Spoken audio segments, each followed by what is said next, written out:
கழுத்து, எல்போஸ், முட்டி இந்த இடத்துக்கிட்டலாம் கருப்பாக இருக்குது நிறைய பேத்துக்கு இருக்க காமனான கன்சர்ன். பேசிக்கலி சிம்பிளான ரீசன் தாங்க. திங்க் பண்ணி பார்த்தா இந்த இடம்லாம் தான் நம்ம வெயிலுக்கு அதிகமாக எக்ஸ்போஸ் பண்ணிட்டு இருக்கோம். இஃப் சப்போஸ் அது உங்களுக்கு ஒரு கன்சர்னாக இருந்ததுன்னா இந்த ரோல் ஆன் ப்ராடக்ட் பற்றி சொல்கிறேன், வேணா செக் பண்ணி பாருங்க. ஸோ இது எப்படி அந்த இடத்துல பிக்மெண்டேஷனையும் அந்த டார்க்னஸையும் ரெடியூஸ் பண்ணுறதுன்னு பார்த்தீங்கன்னா அதுக்கு காரணம் இதில் ஆட் ஆயிருக்க ஆக்டிவ் இன்கிரீடியன்ஸ் தான். அன்இவனாக இருக்க ஸ்கின்னை நல்ல ஈவன் டோனாக எடுத்துறதுக்கு நயசனமைட் ஆட் ஆயிருக்கு. அதுக்கப்புறம் ஜென்டில் எக்ஸோலியேட்டிங் பர்பஸ்க்கு லாக்டிக் ஆசிட் ஆட் ஆயிருக்கு. வாட்டரை நல்லா லாக்இன் பண்ணி மாய்ஸ்சராக வச்சிருக்க ஹைலரானிக் ஆசிட் ஆட் ஆயிருக்கு.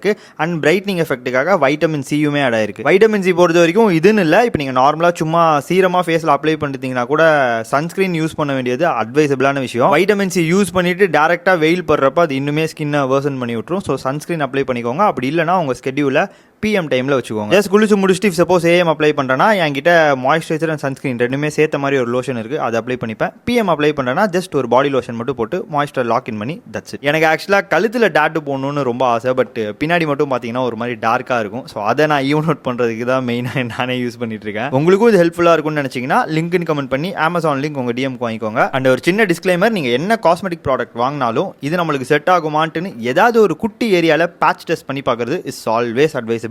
டாடா.